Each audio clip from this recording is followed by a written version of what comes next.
Hello and welcome to the Hudson Valley Business Scene Show here on iHeartRadio. I'm your host, Frank Castella Jr. I'm the president and CEO for the Dutchess County Regional Chamber of Commerce. And here on our show today, I'm going to be bringing in some great guests, including Mr. Jeff Feldman, the founding partner of Feldman, Kleidman, Collins, and Sappe, and Cynthia Madden, the founder and chef of Apex Kitchen RX. But before we get to our guests, I want to quickly tell you about some upcoming events that's happening right here in the Hudson River Valley. First, this week is our April Contact Breakfast. This is a networking event with a keynote speaker. Will take place at the Hilton in the city of Poughkeepsie. Again, April 22nd at 7:30 in the morning. That's this upcoming Wednesday. Then there will be a ribbon cutting on April 23rd at Fruition Chocolate Works. Then at Pure Tech on April 24th, there will be another ribbon cutting. And then on April 30th, Thursday, is the Hudson Valley's Top 40 Under 40 Mover and Shaker Awards. If you have not gotten your tickets, this is an event not to be missed. There's so much happening at the Dutchess County Regional Chamber of Commerce. Check them out all online at DCRCOC.org. We have to take a quick break here on the Hudson Valley Business Scene Show, but when we come back from our break, we'll be joined by Jeff Feldman, founding partner of Feldman, Kleidman, Collins, and Sappe. Hang in there. We'll be back right after this message. Hey, it's Uncle Mike from iHeartRadio. Frank Castella Jr. is in the studio. Frankie, what's going on over at the Chamber? Uncle Mike, we are planning for the 35th annual Hudson Valley Hot Air Balloon Festival. It'll take place once again on Labor Day weekend, September 4th, 5th, and 6th this year, and it'll be at Time War Park in Unionvale, New York. This event has become a rite of passage for summer for everyone here in the Hudson Valley, with hot air balloon illumination moon glows, mass ascensions all weekend long, fireworks each night, 2x2 Animal Haven live music, a drone zone, bubble zone, live entertainment, and so much more. Find all the information and tickets online at the website, balloonfesthv.com. That's balloonfesthv.com. And remember, Uncle Mike, those tickets sell out each and every year. And welcome back to the Hudson Valley Business Scene Show here on iHeartRadio. Now in the studio with me from Feldman, Kleidman, Collins, and Sappe, Mr. Jeff Feldman, the founding partner. Jeff, welcome to the show. Thank you, Frank. Always good to be with you. This is not your first time on the show, but I want the listeners who may be just tuning in for the first time to learn a little bit about you. Before we jump into the organization, Feldman, Kleidman, Collins, and Sappe, I'd like you to talk a little bit about Jeff Feldman. Who is Jeff Feldman? What's your background?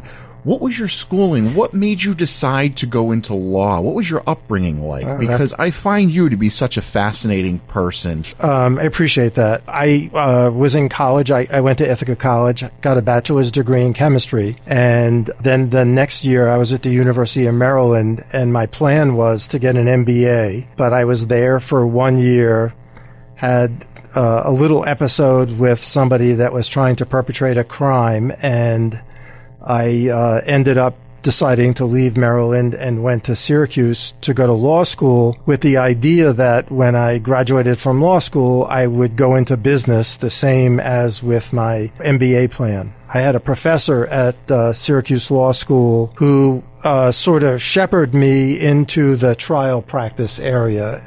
I took a trial practice course. Professor Humphreys, who was a former assistant U.S. attorney, told me that I should be a trial lawyer. And so the business I ended up in was the business of being a trial lawyer. When I got out of law school, I clerked for Judge Williams in Monticello, who was a Supreme Court level trial judge, watched trials, wrote opinions, and then in 1980, my wife and I moved here, and I worked for a firm that was then local, doesn't exist anymore, but it specialized in doing medical malpractice defense work.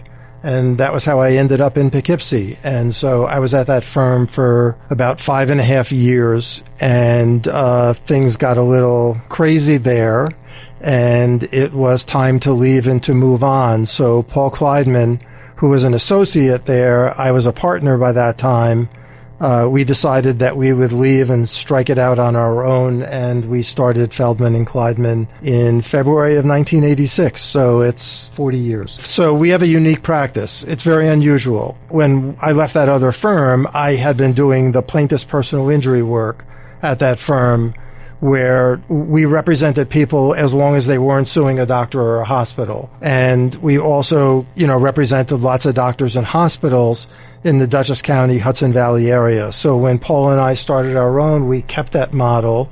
And so we do both plaintiff's personal injury work as well as the defense of medical malpractice actions. And that's been the focus of the firm for the past 40 years. Just want to reflect on your history just a moment and back up to the point in time when you had a mentor that recognized the talent in you to become a trial attorney. I want you to talk about, from the leadership perspective, having a mentor and what that was like and why that's so important to have in leadership. It's indispensable. I mean, when you have someone that takes you under their wing and advises you, mentors you, counsels you, and keeps you pointed in the right direction, there's nothing better. And it doesn't matter what field you're in. So as an example, my dad was a master electrician, and it was very hard to work for him because if you didn't do it Kenny's way, that was the only way. But if you did it Kenny's way, you did it the right way. And so he mentored lots of electricians who became very successful. And so I don't think it's any different whether you're an electrician, a plumber, a carpenter, a lawyer, a doctor. We all need mentors. I have tried to pay that forward in mentoring many, many lawyers over the years. Being a mentor to build that team, to build the team that you have dreamt of, to be the firm with the reputation that you want to have. And that's where you are today. Very well recognized in the industry. Very, very well respected and awarded. I want you to talk a little bit about that for a moment. It's a thrill. It doesn't come without hard work. It's not like something that was given. We have an incredible team of people in the firm. And when I always talk about the team, I'm not just referring to the lawyers that work there, but to everyone. I mean, my office manager, Patty, who retired this past August, she was with me since 1982.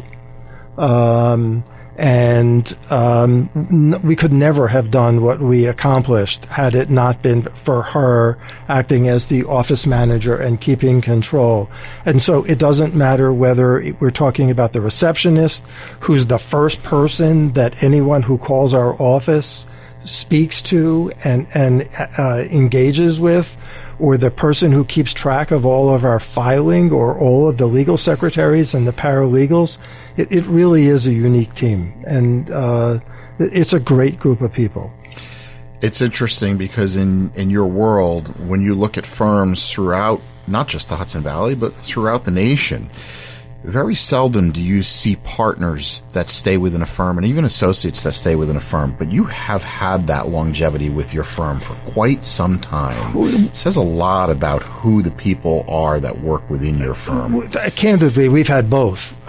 So we have had people who have been with us for a very long time, but we've also had people who, weren't interested in working as hard as you have to work in order to learn the medicine and be as well versed in the nuances of what it takes to practice medicine in order to be able to defend those people. So we've had the same issues as anybody else in any other industry as far as keeping people and the problems as far as hiring in the Valley and things like that.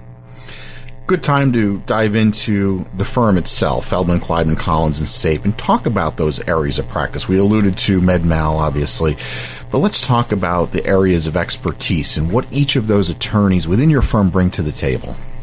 So in the medical malpractice world, there's as many different areas of specialty as there are in the medical field.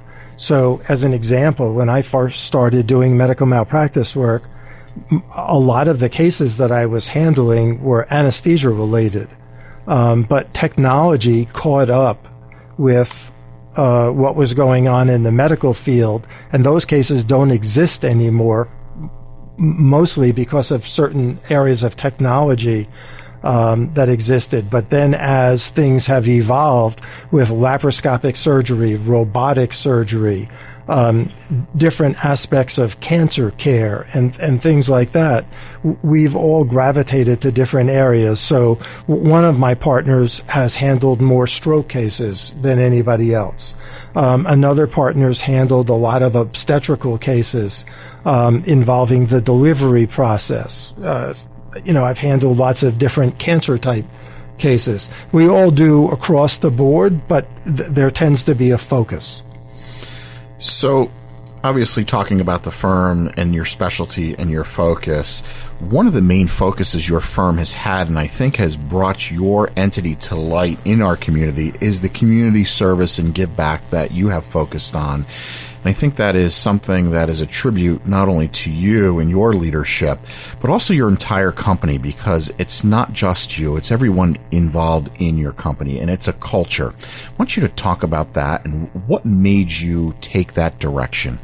So right from the very beginning, both Paul Kleidman and I were very community oriented, and we were very active. At the time, we each had one child, and so that led me to get involved in the Jewish Community Center because my son was going to early childhood there.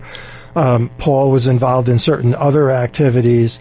Then we started to sponsor, as the kids got a little bit older, we started to sponsor, soccer teams, little league teams, things like that.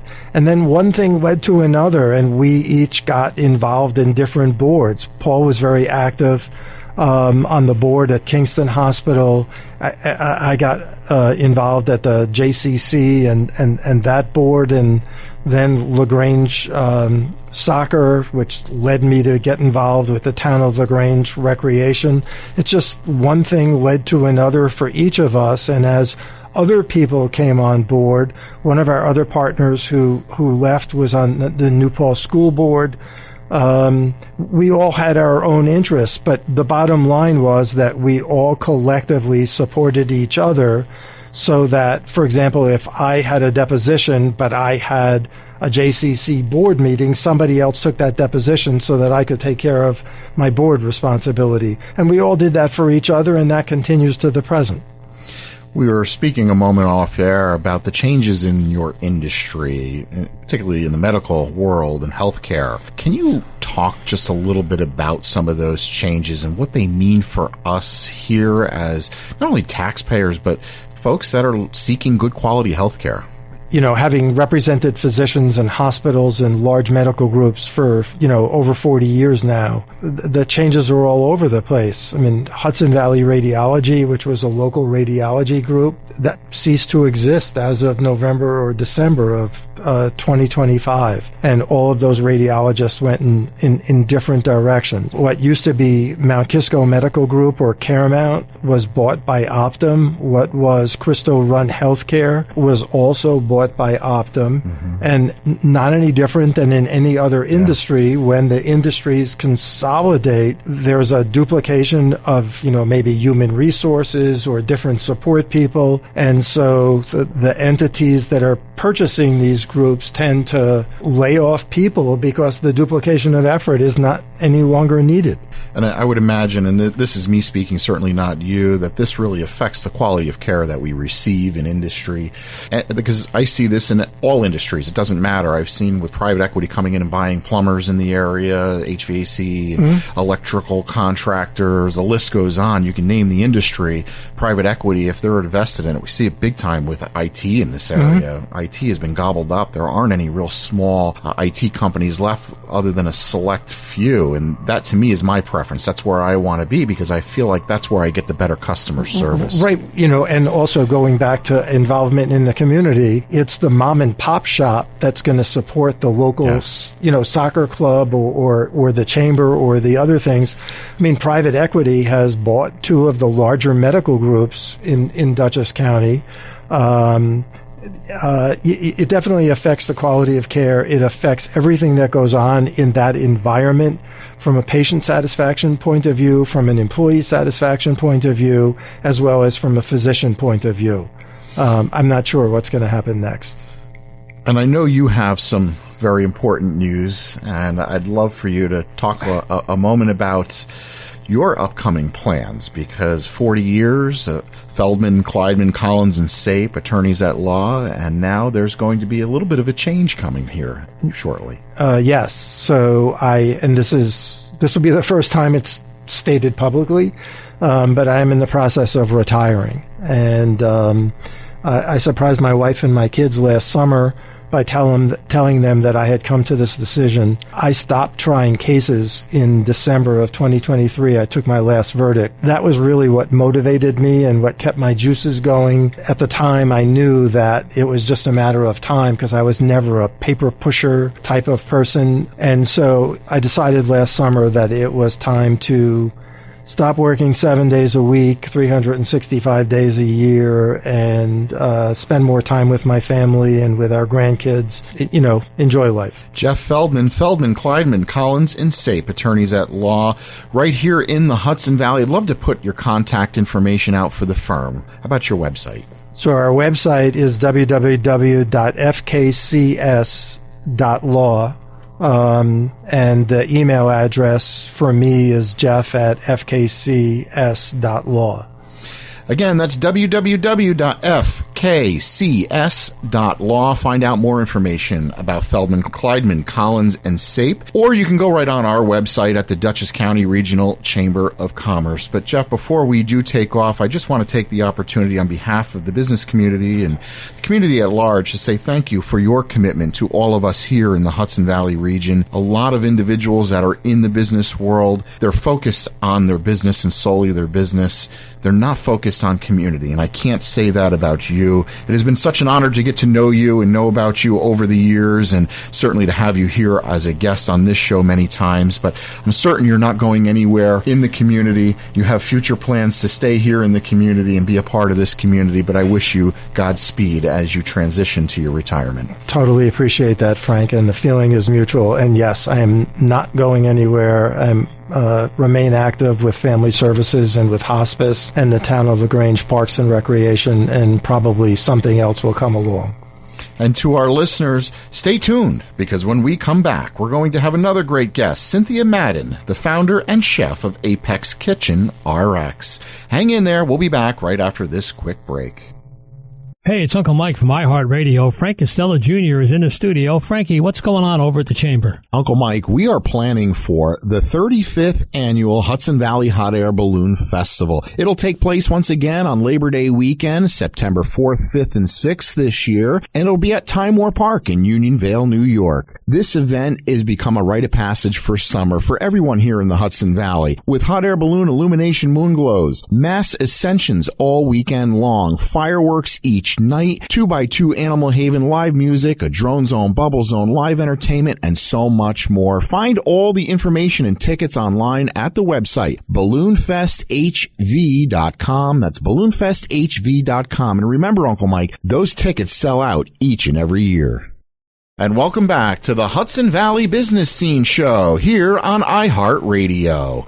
Now in the studio with me, as promised, from Apex Kitchen RX LLC, it's Cynthia Madden. She's the founder and chef with Apex Kitchen RX. Cynthia, welcome to the show.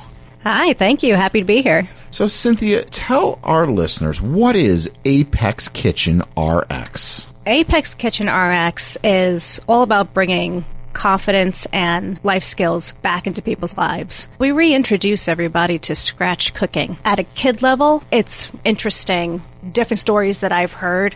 I think we all know about the term latchkey kid. I know I grew up as a latchkey kid and being raised on processed foods, and that's only gotten worse over the years. So with the more children and families that I've been introduced to, and even in my own life when I was working as a corporate accountant for a decade and seeing how processed foods affected myself and my family, their friends and their families, and even the students that I was working with when I was at the culinary. There's this trend of processed foods, a decline in health and nutrition, and just no family bonding time whatsoever. And I found that a lot of people, they are just not confident in the kitchen. They don't have this relative skill set that is so vital into bringing nutrition and bonding and all those other key elements of family and life. Back up. What brought you here? You mentioned accounting. What made you leave that industry? Yeah, so I was a corporate accountant for about a decade. I worked in large, Big Four accounting firm and moved into other private and public firms. Some of them were global, and I've done just about every aspect of it. The hours and trying to build a family and a future and, the whole white picket fence, the American dream, it became too much. I couldn't balance it, and it really affected my health negatively. I had a kind of very big life event that occurred where one of my last accounting jobs that I had, I was very close with my manager. He was very much a mentor, and he had some severe health issues. He died unexpectedly. At that time, I think my son was about 2, and my daughter was almost 5. And I saw where my health was, and I was like, this isn't good. I need to do something about this. I moved closer to home. I think at the time I was working down in Mount Kisco. I moved closer to Poughkeepsie up here. I decided to really kind of do a deep dive on what, how is postpartum really affecting me and what I was really passionate about and what I wanted to teach my kids later on in life. Like that mommy working 90 hours a week is not sufficient, and that's not a good example of what a family looks like or what a family could be. After some severe self-reflection, not always kind to myself about it, I decided to go to culinary. I have my AOS in culinary. After that, I had some personal health issues with my son, who had some sensory issues, and actually changing his diet was one of the key elements in addition to some other alternative treatments that we had for him. So I want you to tell our listeners about the model, about some of the programs that you have. We really, and this is part of parent feedback too, but we really focus on the social aspects when we, especially for our junior chefs program, like to have it no more than 10 kids in a kitchen at a time. And what we really see here is how comfortable they get when they're not on their phones or not on their screens. You're giving them an activity to do. They just kind of bloom and thrive while they're there. You get to see their personalities. I think one of the biggest successes when we're in the kitchen with the kids is when they start making funny noises. They start making all different voices. Yeah, they start doing different voices. They want to do Salt Bae. They just get very comfortable with themselves in the kitchen and with each other. They start talking. They talk about what they did at school that day, who they're friends with. They want to make plans outside of there. So that's when I know I'm doing something right with them. And that's what we're looking for. We see kids who don't play sports. They're having a hard time socializing in school, and we see them make friends while they're there.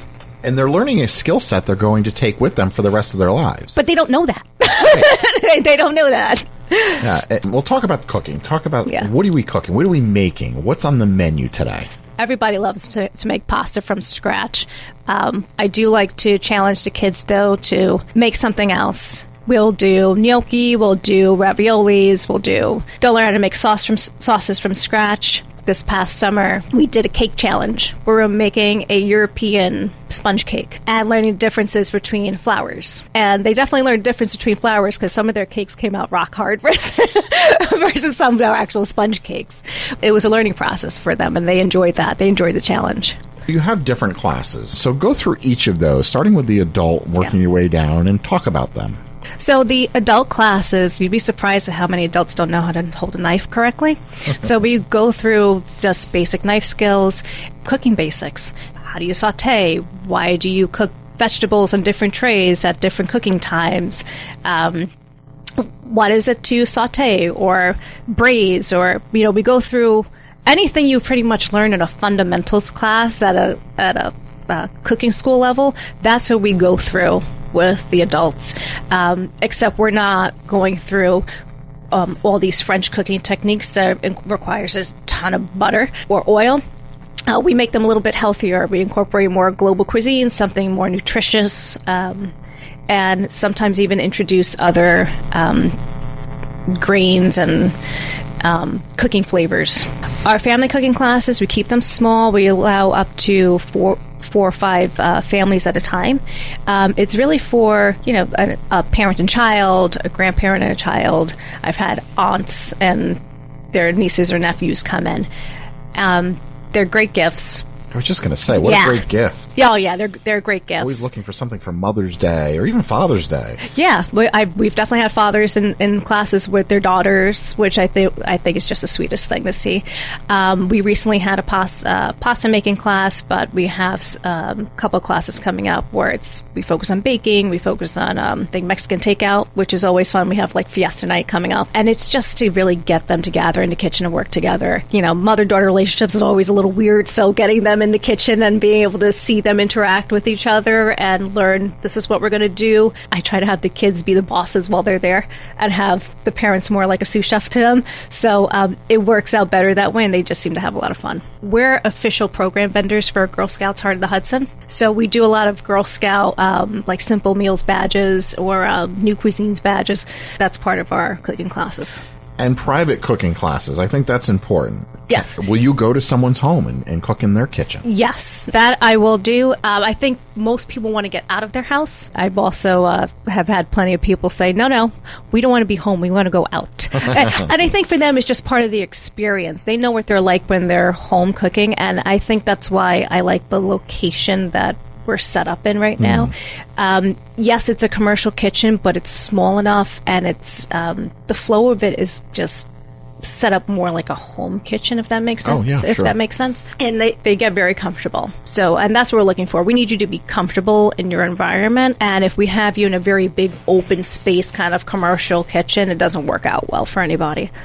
Now, talk about the sensory kitchen. You mentioned that you have a child with sensory needs. And I'm sure that's what brought this on, was to have this concept of the sensory kitchen. Talk about that. When it came to my youngest, he really took to needing a role. That was definitely during his formative years in elementary school, too. Feedback that the teachers and I would talk about. He needed a role, and he needed to be told, when you need to go from one activity to the other. I noticed that, especially during COVID, while we were home, he needed the structure. He knew that, hey, we're going to have lunch, or hey, we're going to have dinner at this time. This is what we're going to do. And because, we all had the time. We made pierogies from scratch. And he was with me the whole way through, from making the dough and making focused. Yeah, he was focused, and he was telling me what to do at one point. And that's fine by me, because if this is what he needs to make him feel confident and good about himself, then go for it. And there's other aspects to it too, like fine motor skills he's developing. He's developing leadership skills while he's there, and he doesn't even know that that's what's going on. Sure. So it's confidence. Yeah, comfort, confidence, the whole nine. And to see him do that, and later on, even my daughter doesn't have sensory issues, but there were other issues going on because, middle school for girls is just a terrible, terrible experience. So any parent with a girl knows. The self-esteem, it diminishes during that time, and you need an outlet for it. So I found that the kitchen's the heart of the home. And everyone has one. Everyone has one. Being there and being able to talk to her and have that time with her while she loves baking, so we're baking cookies, we're baking brownies, not anything that I eat, because I can't eat that stuff anymore, but we're doing this together, and she's learning something, doesn't realize it, but we're also rebuilding her. So we just had a community workshop with Community Matters too. They had a number of teens. We were in the kitchen. We were working together. That was a great experience. Did cooking week with Common Ground Farms last year, and looking to continue to expand on our Girl Scout badge program. And with our corporate wellness, we have some corporations booked now, and that's all about team building. So we worked through some pretty comical team building experiences, but that's what it's about. It's about you're out of the office, and you're trying to build interpersonal skills with your coworkers, right? I think our listeners who would be interested to know more about some of your classes, your workshops, your programs, they might have some questions. How can they find you online? They can find me on my website, apexkitchenrx.com. I'm also on Instagram and Facebook. My handle's at apexkitchenrx. And of course, you can call me anytime, email me. All my information's there. Again, the website is apexkitchenrx.com. It's apexkitchenrx.com. Cynthia Madden, founder and chef with Apex Kitchen RX. Thank you for coming in and joining us here on the Hudson Valley Business Scene Show. And to our listeners, if you like what you heard about any of our guests on our show today, and or you want to find out about events that are happening in and around the Hudson Valley community or even chamber events, simply visit our website at the Dutchess County Regional Chamber of Commerce. It's DCRCOC.org. Go to our business directory. It makes it very easy to think local first and support our local businesses right here at home in the Hudson Valley. It's DCRCOC.org. Thank you for tuning in here on the Hudson Valley Business Scene Show, and have a great day. Bye-bye.